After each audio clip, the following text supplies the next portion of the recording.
tak gentar, ku tak gentar karena kita,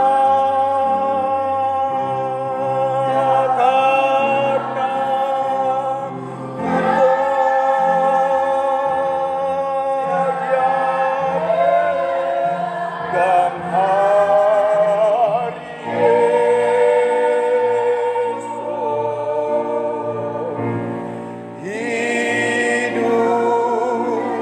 esok hidup jadi berarti sebab Dia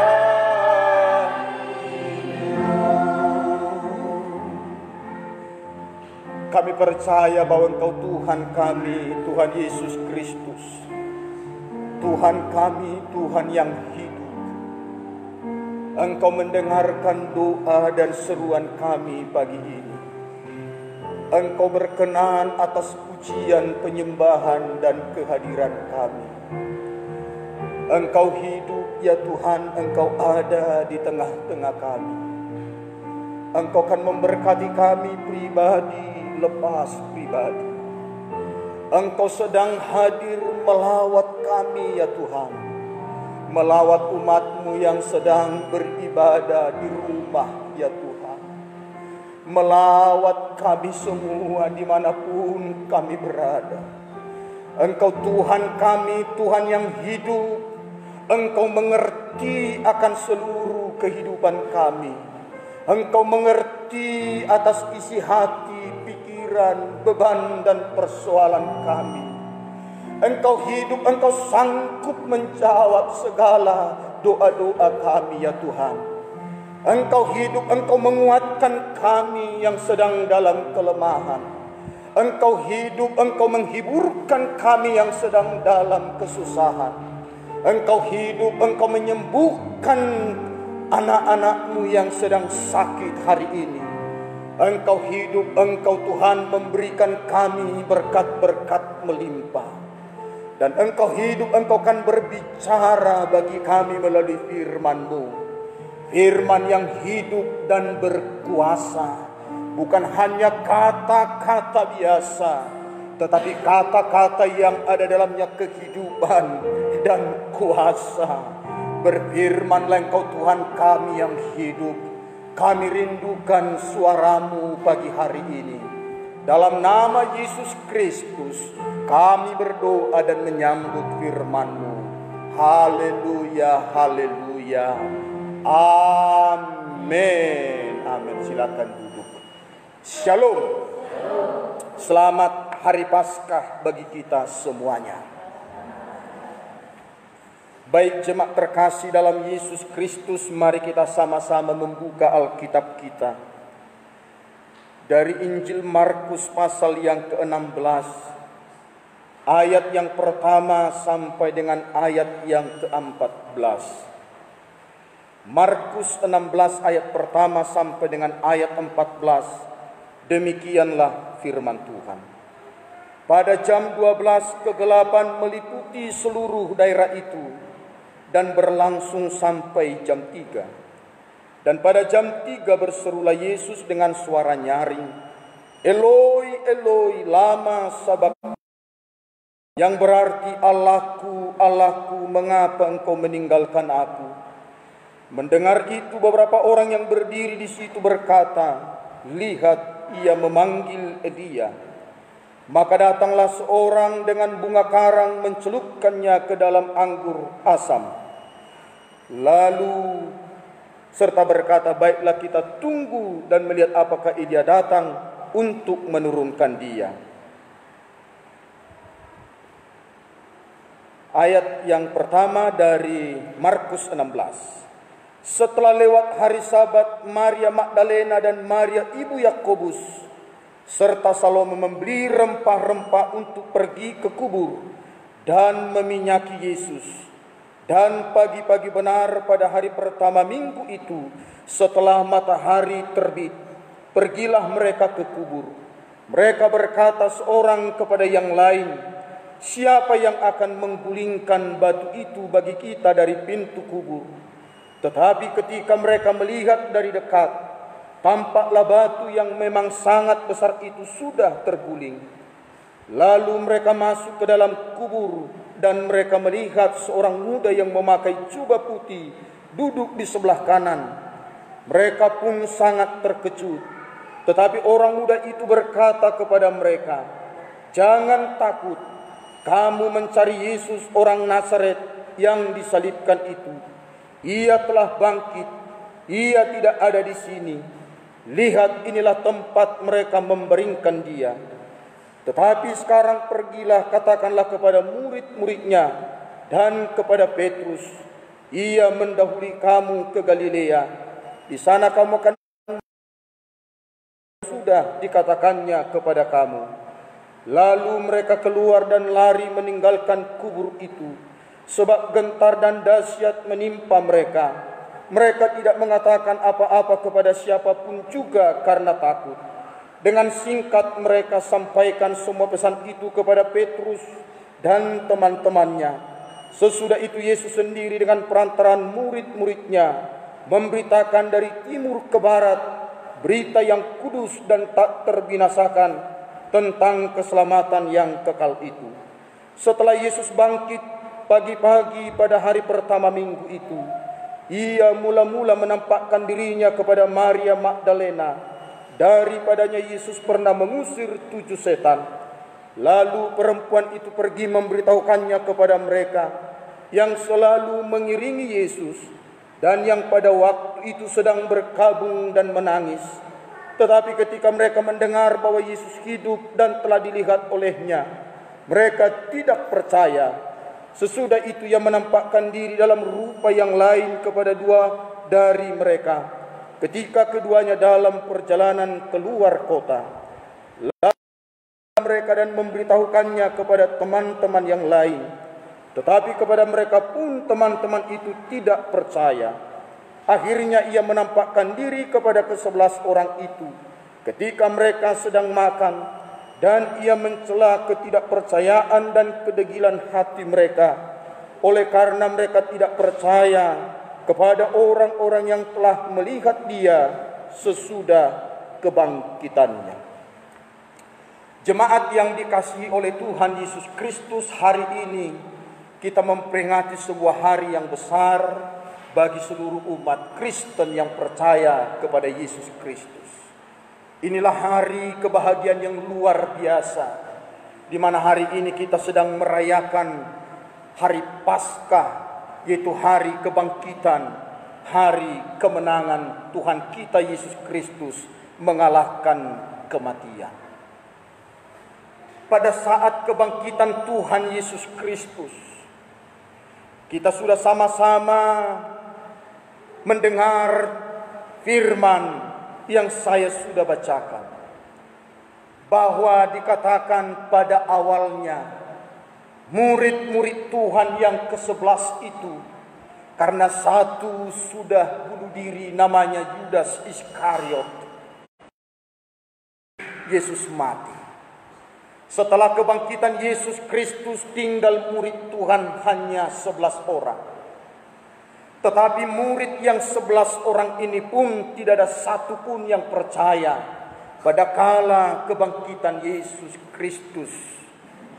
Dan ada Maria dan perempuan yang lain. Dikatakan pagi-pagi benar pada hari Minggu mereka pergi ke kubur Yesus. Mengapa mereka pergi ke kubur Yesus? Mereka membeli rempah-rempah. Dengan harga yang mahal mereka beli rempah-rempah, dengan maksud dalam hati berbuat yang terbaik bagi mayat Yesus Kristus. Sehingga pagi-pagi benar mereka di hari Minggu itu pergi ke kubur Yesus, hendak merempah-rempahi mayat Yesus Kristus. Ini juga membuktikan bahwa Maria Magdalena, Maria ibu Salome, dan juga Maria yang lain tidak percaya akan kebangkitan Yesus Kristus pada awalnya. Kalaulah mereka percaya, mereka tidak akan pergi ke kubur pada minggu itu. Karena mereka percaya bahwa Yesus bangkit, buat apa kita pergi ke kubur itu? Tapi karena ketidakpercayaan mereka, walau mereka sudah mengiring Yesus begitu lama, walau mereka sudah mengenali pribadi Yesus begitu lama, tetap mereka tidak percaya pada waktu itu bahwa Yesus Kristus sudah bangkit dari antara orang mati. Pada waktu Maria ini pergi ke kubur Yesus, mereka berbicara di sepanjang jalan satu dengan yang lain. Siapakah yang akan menggulingkan itu batu yang besar yang menutupi pintu lubang kubur Yesus? Di saat mereka sedang berbicara di sepanjang jalan itu dan semakin mendekat kepada kubur Yesus, dari jauh mereka melihat bahwa lubang kubur Yesus yang ditutupi dengan batu yang besar telah bergeser. Kuburan Yesus terbuka. Dan pada waktu melihat mereka melihat kubur Yesus sedang terbuka. Mereka masuk ke dalam kubur Yesus. Mereka mencari mayat Yesus Kristus. Mereka tidak menemukan ada mayat Yesus Kristus di dalam kubur itu, selain hanya kain kafan yang membungkus tubuh Yesus pada waktu dia mati.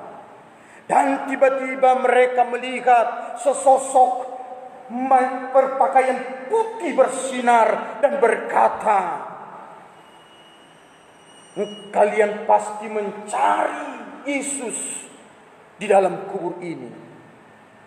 Dan yang berpakaian putih bersinar itu berkata, ia tidak ada di sini.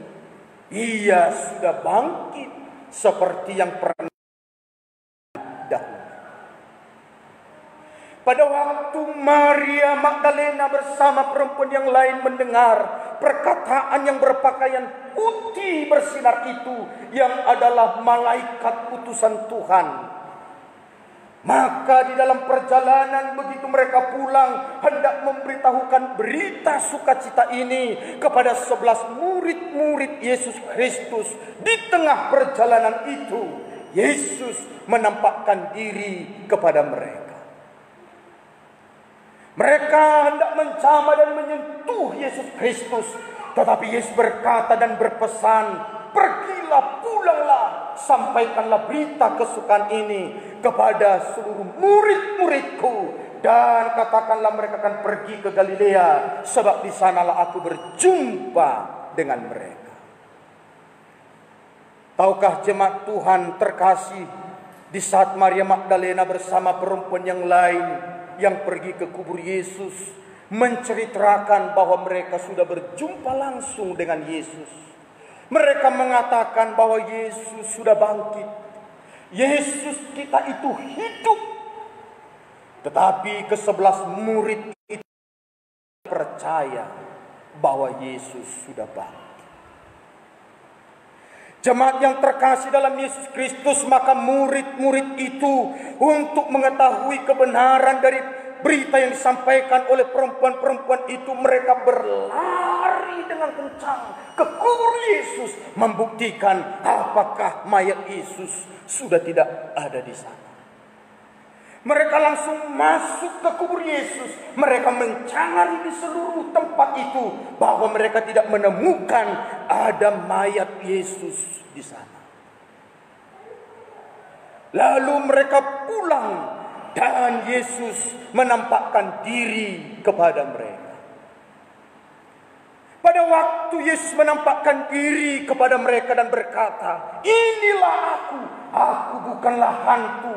Lihat dan rabalah tanganku, lihatlah kakiku, lihatlah lambungku, bahwa benar-benar inilah aku, yaitu Tuhanmu, Gurumu, Yesus Kristus. Itulah makanya Yesus setelah kebangkitan dari antara orang mati tidak langsung naik ke surga. Sebab kalau Yesus bangkit dari antara orang mati, langsung detik itu dia naik ke surga, saya yakin tidak ada orang yang percaya sampai detik ini bahwa dia benar-benar bangkit dan hidup. 40 hari lamanya Yesus masih ada di dalam dunia setelah kebangkitannya dari antara orang mati. Yesus 40 hari berada di dalam dunia untuk berulang-ulang terus menampakkan diri, khususnya kepada murid-muridnya, memastikan bahwa dia benar-benar telah bangkit dan telah hidup kembali. Amin. Amin. Coba kita berpikir sejenak dan merenungkan sejenak. Murid-murid Tuhan Yesus 3,5 tahun bersama Yesus, mengalami pengalaman hal-hal ajaib dan mujizat bersama Yesus. Mereka menyaksikan sendiri bagaimana Yesus mengubah air menjadi anggur di perkawinan di Kana. Mereka menyaksikan sendiri bagaimana Yesus memberikan makan 5.000 orang dengan 5 roti dan 2 ikan, kenyang dan sisa 12 batu. Murid-murid sendiri menyaksikan bagaimana mereka menjala sepanjang hari tetapi tidak menemukan 1 ekor ikan pun. Dikala Yesus berkata, "Tebarkanlah jalamu," maka mereka mendapatkan ikan-ikan yang besar. Bukankah murid-murid sendiri menyaksikan bagaimana Yesus membangkitkan anak Yairus, perempuannya yang mati hidup kembali? Bagaimana Yesus membangkitkan pemuda di kota Nain yang sedang diusung menuju kuburan, dan Yesus menghentikan mayat itu dan berkata, "Hai anak muda, bangkitlah." Bagaimana murid-murid Tuhan Yesus menyaksikan Lazarus yang sudah 4 hari di kuburan, tetapi Yesus berkata, "Hai Lazarus, bangkitlah." Maka Lazarus hidup dan bangkit. Banyak perkara-perkara ajaib dan luar biasa Yesus telah lakukan, tetapi murid-murid tetap belum percaya. Untuk itulah Yesus harus meyakinkan murid-muridnya. Sesudah betul-betul yakin murid-muridnya akan kebangkitannya, sebab mereka lah menjadi saksi-saksi hidup untuk bisa bersaksi kepada dunia bahwa Yesus kita hidup dan telah bangkit. Dan setelah Yesus menampakkan diri kepada murid-muridnya, kita melihat dalam diri murid-muridnya apa yang sedang terjadi.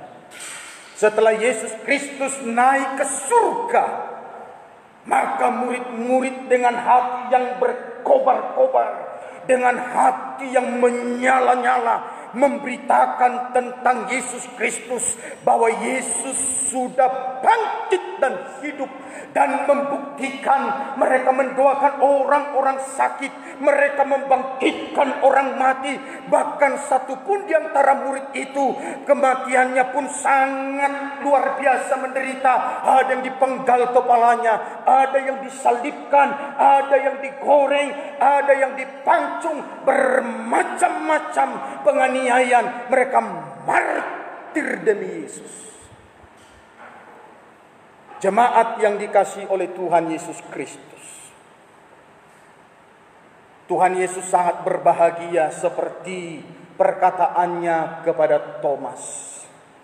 Karena salah satu murid Tuhan bernama Thomas, waktu mereka berkumpul di sebuah ruangan itu terkunci begitu rapat, dan Thomas tidak ada di ruangan itu. Di waktu 10 murid berkata, "Hei Thomas, kami sudah melihat Yesus. Yesus sudah hidup dan bangkit." Tapi Thomas berkata, "Sebelum aku mencucukkan ujung jariku ke lubang paku tangan Yesus dan melihat lambungnya yang tertombak itu, sekali-kali aku tidak percaya bahwa hidup dan bangkit." Nah, jemaat terkasih, apa yang telah dikatakan oleh Thomas, Yesus yang hidup mendengar.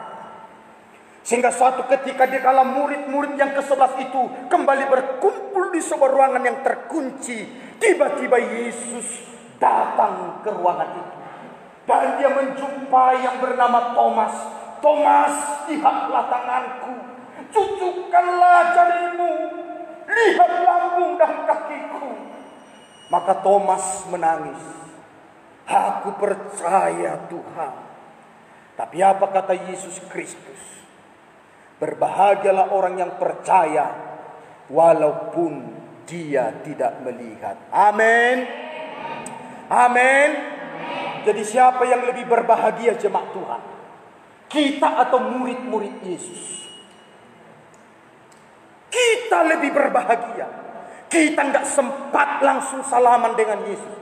Kita tidak hidup di zaman Yesus lahir. Kita bukan para murid yang betul-betul menyaksikan perjalanan hidup Yesus sampai kenaikannya ke surga. Tetapi kita, saya dan jemaat percaya bahwa Yesus Kristus sudah hidup dan bangkit kembali. Amin. Mari kita berikan kemuliaan bagi Yesus Kristus. Kita lebih berbahagia walaupun kita tidak secara langsung melihat jari Yesus yang tertusuk paku.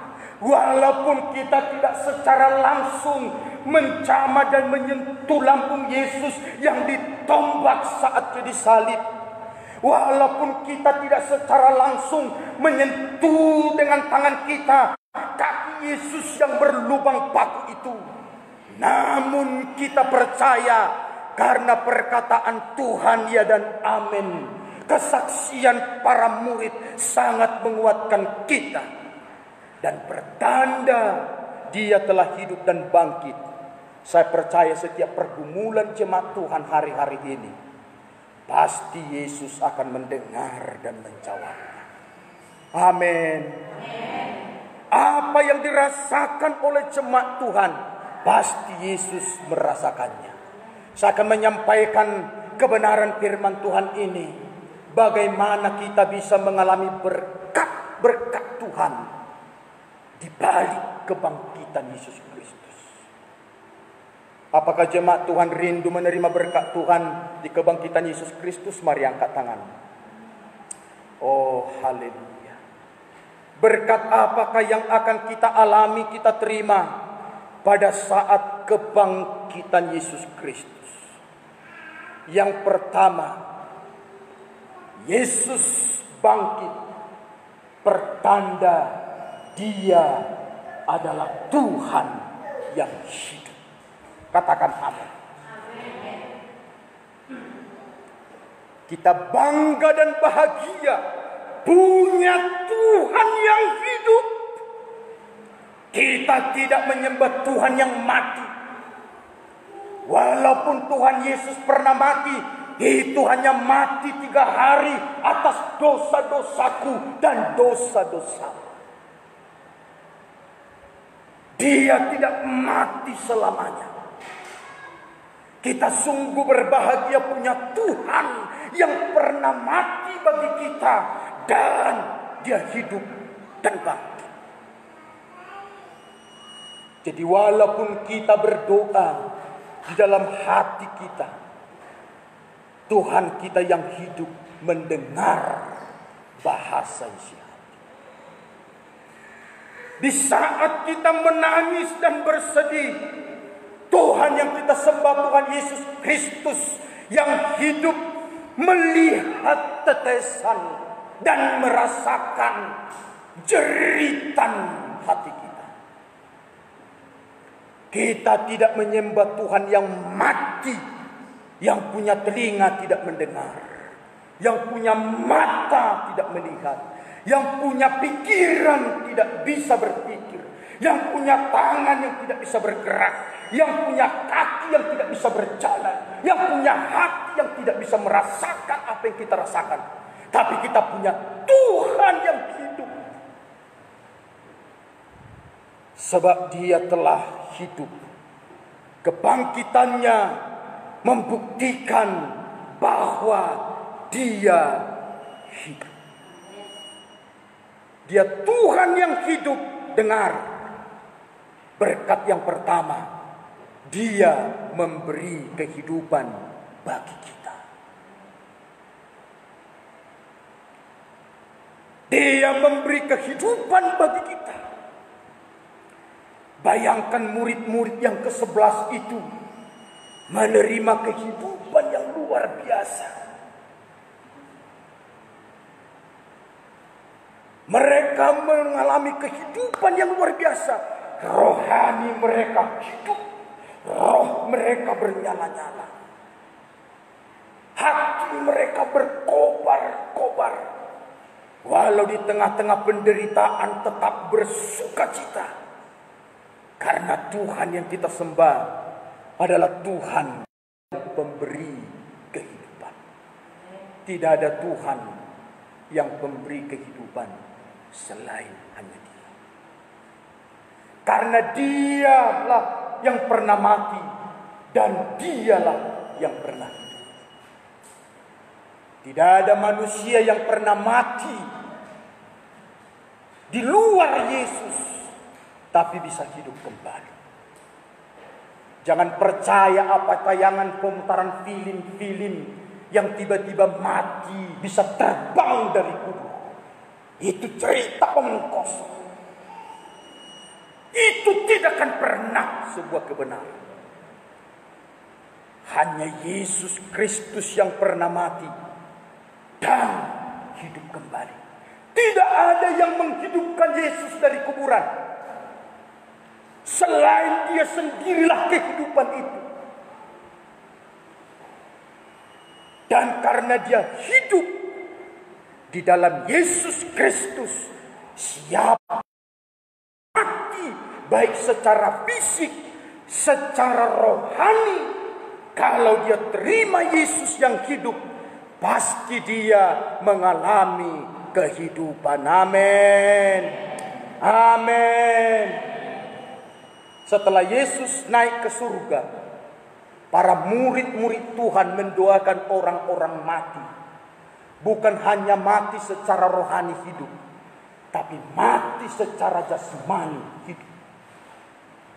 Petrus mendoakan orang mati dalam Yesus, memerintahkan kehidupan, maka yang mati hidup.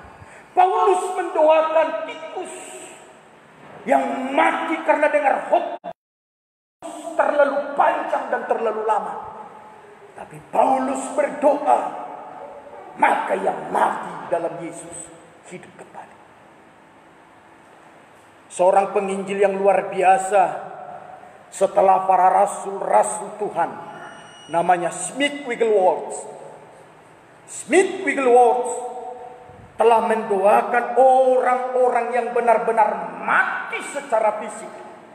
Itu bukan 1-2 orang, tapi sampai ada puluhan orang didoakan oleh Smith Wigglesworth di dalam nama Yesus Kristus yang adalah sumber kehidupan.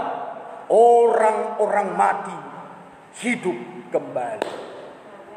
Tidak tertutup kemungkinan jemaat Tuhan, baik yang menyaksikan secara langsung siaran khotbah ini lewat Facebook ini, kita doakan orang-orang mati hidup, asal kita percaya teguh. Bukan hanya Simon Petrus, bukan hanya Paulus, bukan hanya Smith Wigglesworth. Kita pun bisa memerintahkan kematian berubah kehidupan. Hanya persoalannya bagaimana tingkat iman kita kepada Tuhan. Kalau kita masih bimbang dan ragu akan kuasa itu, maka kita tidak akan mengalaminya. Jadi Tuhan kita bangkit, Dia hidup. Amin. Amin.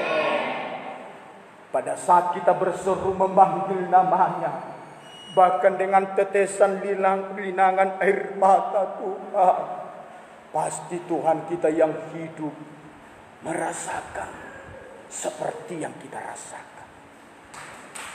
Apalagi masa-masa virus corona ini, banyak pergumulan kita masing-masing. Mungkin tidak ada lagi beras atau tinggal hanya sedikit. Uang sudah mulai menipis, kebutuhan semakin banyak. Bayangkanlah anak-anak kita yang sekolah, yang di swasta. Walaupun ini libur, tetap kita harus bayar uang sekolah. Tetapi kita punya Tuhan yang sudah bangkit, pertanda Dia hidup.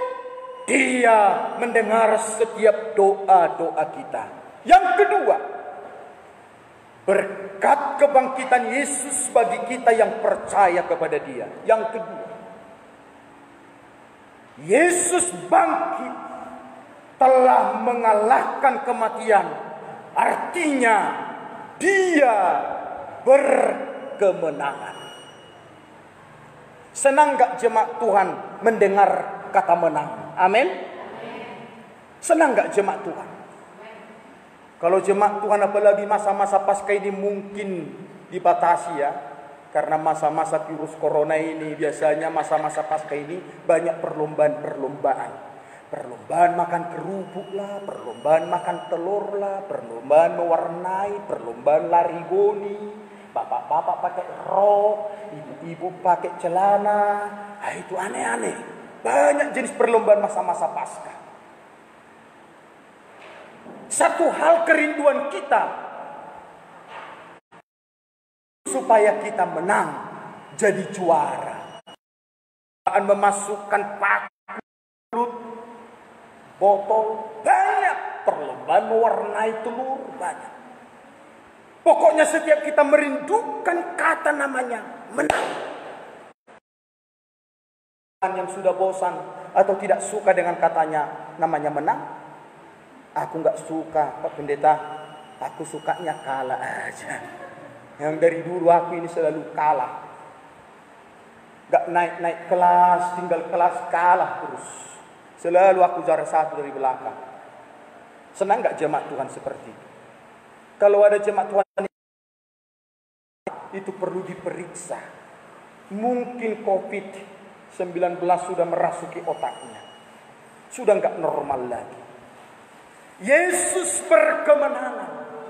Yesus telah menang mengalahkan kematian. Yesus telah menang mengalahkan kuasa iblis. Yesus bangkit dari antara orang mati. Bertanda bahwa Dia adalah pemenang. Jadi kita anak-anak Tuhan harus pemenang. Amin. Bahkan lebih dari pemenang. Anak-anak sekolah harus pemenang. Amin. Kalau kau ragukan kau anak Tuhan asli.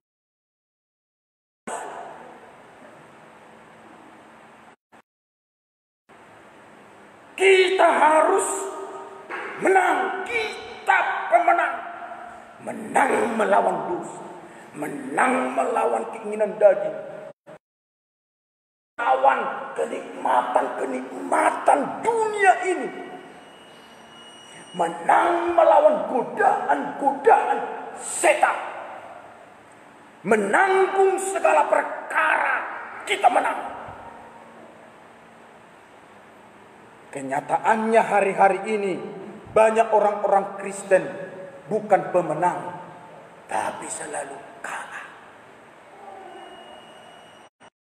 Kata-kata kecil, kata-kata sedikit menyinggung, kalah, hilang sukacitanya. Diejek, kalah. Nah jemaat,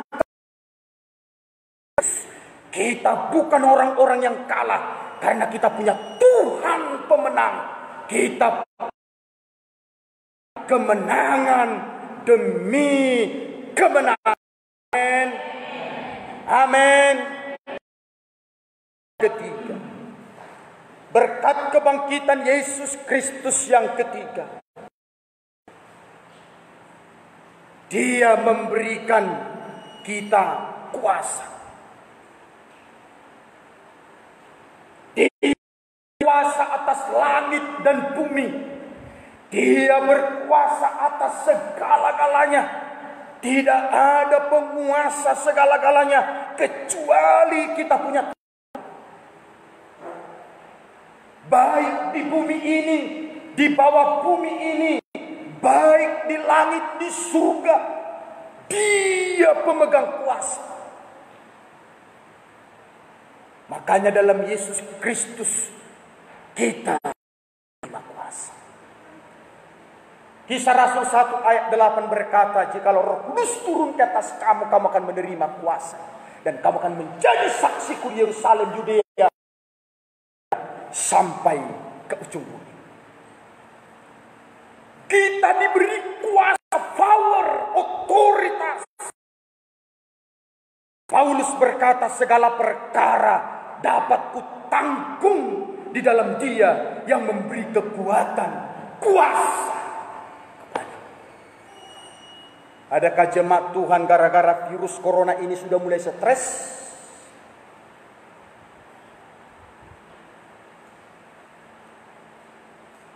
Apakah gara-gara virus corona ini sudah mulai kehilangan sukacita? Kalau kita mengikuti berita, sudah banyak stres gara-gara virus corona.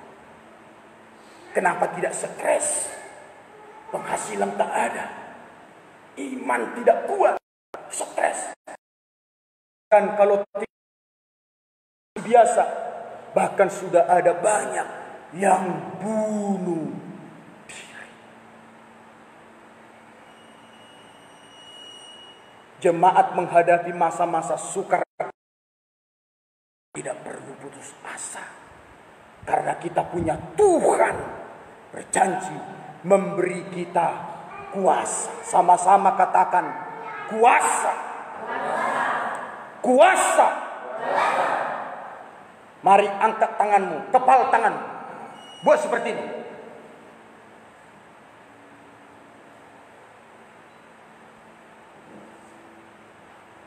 Kuasa. Jadi orang Kristen tidak mengenal namanya stres, lemah, karena Tuhan kita memberikan kita kekuatan menanggung segala perkara. Tapi kenyataannya yang banyak di rumah sakit jiwa, orang-orang apa? Kris. Yang banyak stres, yang banyak di penjara. Kristen juga banyak di penjara. Ini mempermalukan nama Tuhan. Harusnya di penjara itu tidak boleh ada Kristen, karena mereka adalah orang baik-baik. Jiwa tertawa bukan pada waktunya, tersenyum, menangis bukan karena sedih. Sesungguhnya itu tidak ada orang Kristen sebenarnya seperti itu. Kita punya kuasa. Yang keempat, saat kebangkitan Yesus Kristus yang keempat, saya memberitahu, Yesus bangkit dari antara orang mati. Itu berbicara sebuah kebenaran.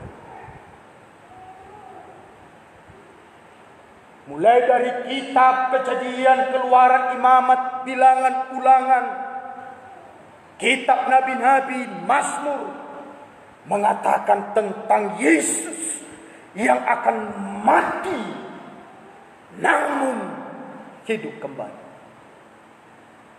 Bahkan Yesus berkali-kali ngomong sama murid-muridnya, aku nanti akan mati 3 hari.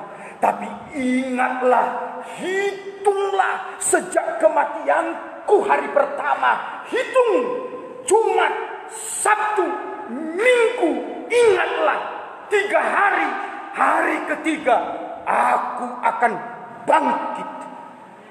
Berkali-kali Yesus menyampaikan itu kepada murid-muridnya. Tetapi murid-muridnya tetap tidak percaya. Tapi firman yang adalah Yesus sendiri adalah kebenaran. Kebenaran. Kepastian. Kubur tidak bisa menahan kebenaran. Batu yang besar tidak bisa menutupi kebenaran. Makanya kita lihat peristiwa Yesus bangkit, batu yang besar itu terguling dengan sendirinya. Karena di dalam lubang kubur itu adalah Yesus yang adalah kebenaran. Pada saat serdadu-serdadu yang menjaga menyaksikan sendiri Yesus bangkit, tapi mahkamah agama, imam-imam, ahli-ahli Taurat coba menyogok serdadu-serdadu dan berkata, katakan mayat Yesus dicuri murid-muridnya. Kira-kira logika enggak jemaat Tuhan?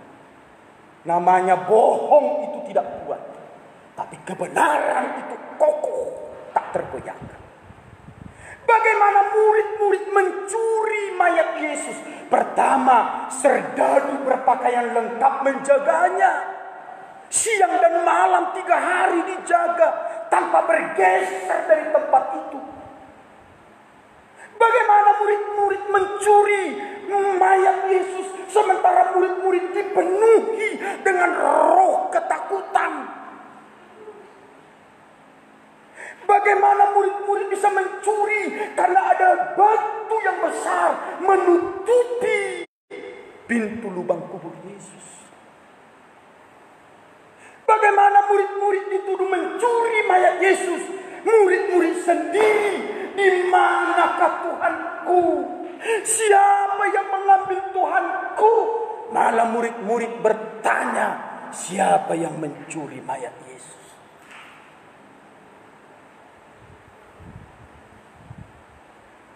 Jangan seperti orang karena tidak percaya mujizat berkata, Yesus memberi makan 5 roti dengan 2 ikan.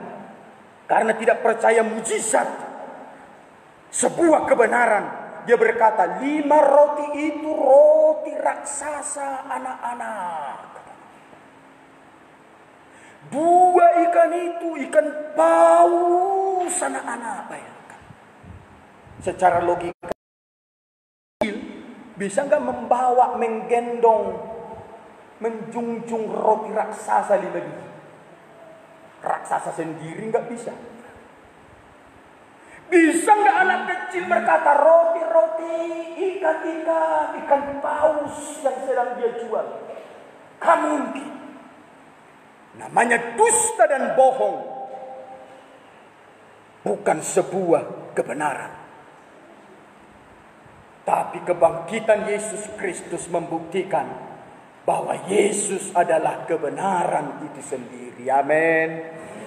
Makanya kita mengikut Tuhan jangan hidup dalam kesalahan, dalam kejahatan, dalam ketidakbenaran. Sebab kita punya Tuhan yang benar. Mulai hari ini jaga kata-kata kita.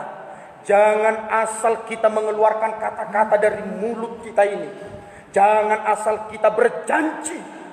Kita ini adalah pribadi-pribadi yang mencerminkan Kristus yang adalah kebenaran.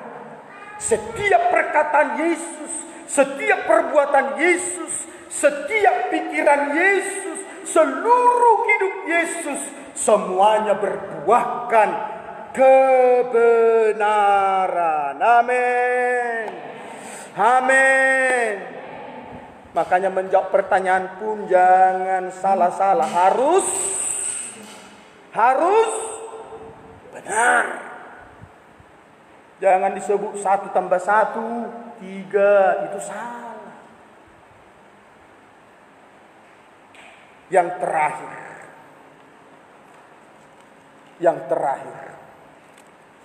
Saya akan tutup khotbah ini dengan yang terakhir.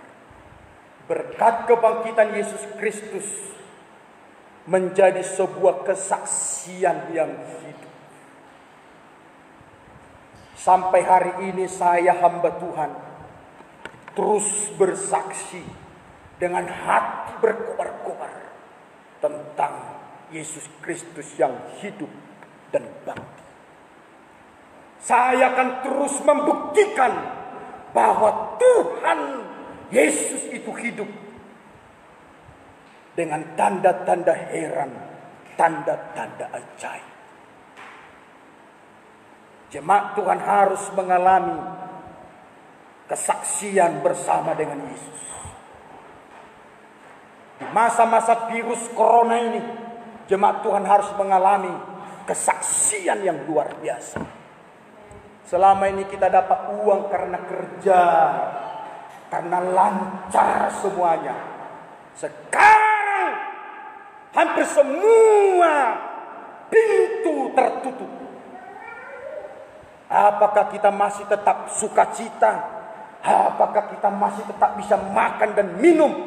Disinilah saatnya kita membuktikan supaya kita jadi alat kesaksian bahwa Tuhan Yesus yang kita puji sembah adalah Tuhan yang ajaib, Tuhan yang menjadikan yang tidak ada menjadi ada, yang tidak mungkin menjadi mungkin. Katakan amin. Amin. Amin. Mari kita bangkit berdiri bersama-sama. Teduhkan hatimu di hadapan Tuhan. Tuhan itu tidak jauh dari kita. Sebelum kenaikannya ke sorga, Dia berjanji, aku akan menyertaimu sampai akhir zaman. Menyertai itu berarti Dia ada dekat, ada bersama-sama, dan Dia ada. Untuk itu buka hati sungguh-sungguh. Izinkan Yesus masuk dalam hidup kita, sehingga berkat kebangkitannya ini ada pada kita. Berkat kehidupan,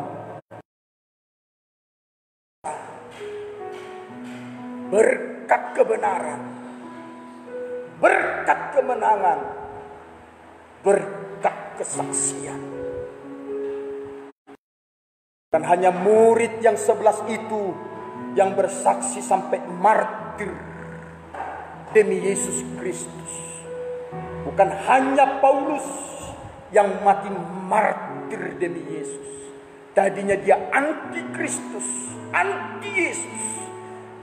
Tapi dan menerima Yesus dalam hidupnya, dia rela martir bagi Yesus.